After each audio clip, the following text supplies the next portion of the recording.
I can't decide if I want my French comrades to see this or not. Amour et passion, cœur et sentiment, romance, affection, partage et harmonie, vivre et désir, harmonie et cœur, passion et sentiment. So obviously these French styling rules are not what everybody in France is doing. But I think it's like a general sort of mindset and approach to people's fashion and style and wardrobes. I think what it's done for me is like a lot of this stuff I was already doing, but it sort of just helped me to become more confident in these things.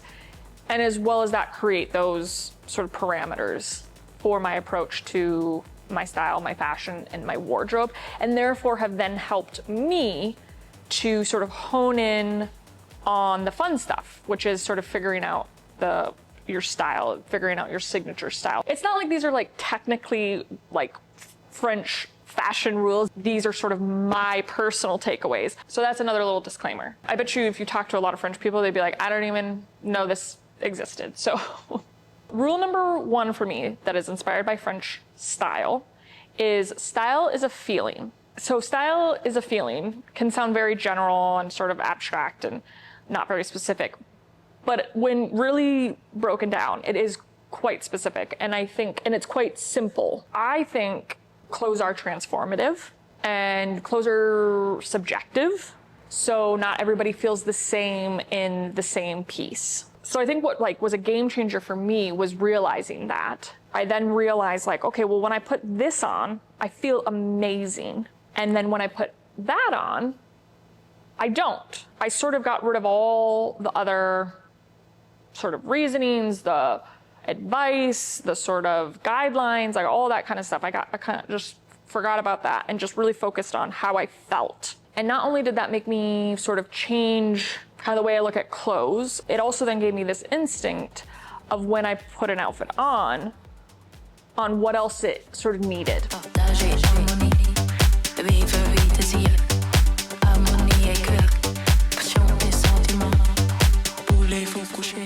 So rule number two is it's okay to wear the same thing. It's okay to wear things multiple times in a week.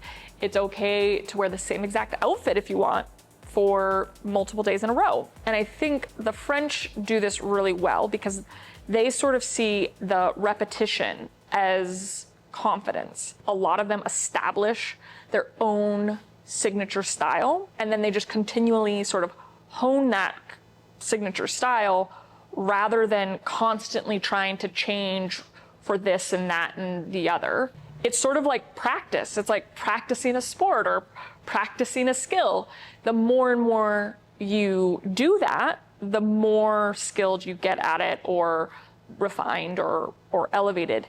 And it's the same with clothes. The more you wear something, just the more it becomes a part of you, the more confident you get in it, and the more sort of creativity you do with that piece. I think like a white button-up shirt is sort of a perfect example of that for me.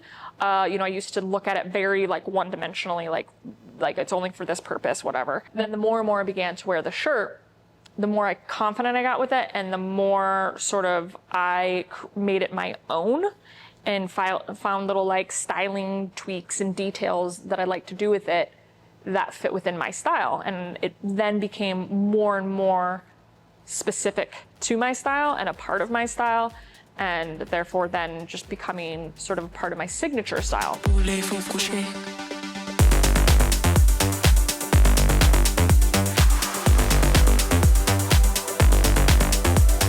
Rule number three is the one that has definitely been the most freeing for me, and that is embrace imperfections. I'm not really sure where I started to discover this for myself, but I definitely think as I became more and more inspired by French fashion or French style, this just gave me even more confidence in this.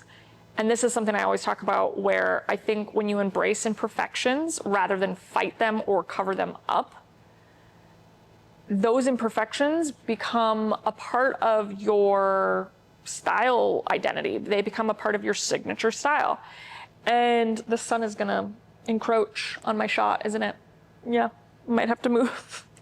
And I think a lot of people talk about this sort of like the special sauce, or my favorite way of describing it is steeze, sort of style with ease. I think when you embrace the imperfections, it makes everything easier. It makes getting dressed easier, and they just pull you in by that sort of confidence and that sort of just drippy steeze, you know? And I think that's why most French people that I've encountered and have seen and followed have that steeze, because they've all embraced their own imperfections that have therefore then given them that customization, I guess. It breaks you through to another level of confidence, and that definitely exudes.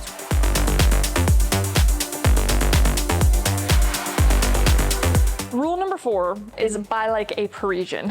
Less but sharper. So yeah, French women don't hoard options. They don't buy for logos. They don't buy for trends. And I'd say to them, their wardrobe is not a buffet.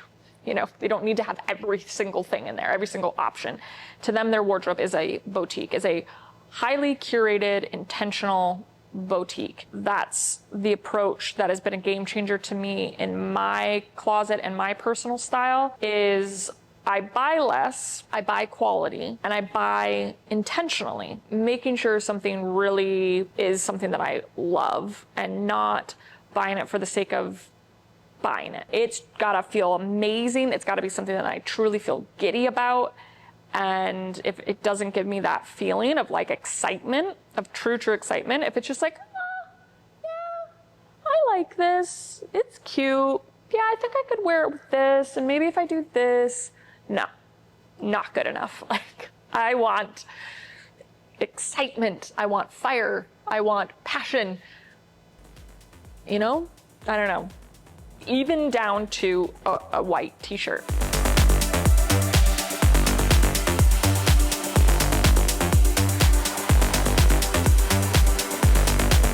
Okay, rule number 5 is probably my favorite, and has definitely been something that has become a part of my style and a part of my channel's style and story in the last year or so. And that is make it personal. Yes.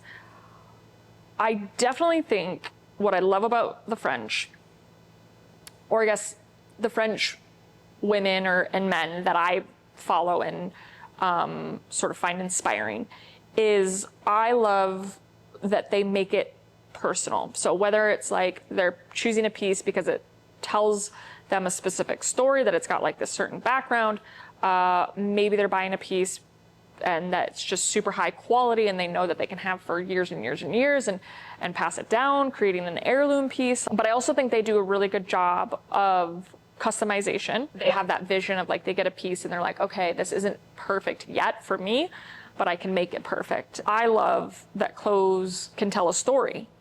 Whether or not that's a story that's like obvious to other people, I like that I see the story and know that the story behind each piece. I've spoke to the example in the past that I found this polo Ralph Lauren t-shirt, this graphic t-shirt, and I instantly bought it. Like as soon as I saw it, I'm like, that, I have to have it, because it reminded me of the tourist t-shirts that my grandma used to buy us when she would go on her travels. And it looked almost exactly like one of the Hawaiian t-shirts she got me when I was little. And so not necessarily everybody else is gonna know that, but I know that and I love that. And it makes that shirt more special to me. And it just makes it more personal. And it makes it more fun getting dressed in that way. It doesn't always have to be that it's got a story or nostalgia, but just making it something that really speaks to you and again, heightens your excitement for it and then becomes a part of your style story. For me, after like kind of really honing all of these rules and following these certain rules and kind of keeping myself on track with that, all of a sudden before I knew it, I had created a wardrobe that just, one, told a story. I could literally see my story. I could go through my wardrobe and tell a full-on story, kind of how everything came in and where I was inspired and where I bought this and what I did to this and all that. And that to me just connected me more to the wardrobe. As well as that, because I was wearing the things repeatedly and just made me more confident in it, it then created that signature style for me. And now I'd say I love my style more than I ever have, even though I'm kind of in the most insecure part of my life, I would say. Just coming out of postpartum recovery from twins, my body is just not even close to the same that it ever was, and it will probably never be. And I think even just my mental state of just things I've been through in the last few years, you know, has definitely affected my perspective. But I think even with all of that, I think that has also become a part of the story and has also sort of pushed me to refine and elevate.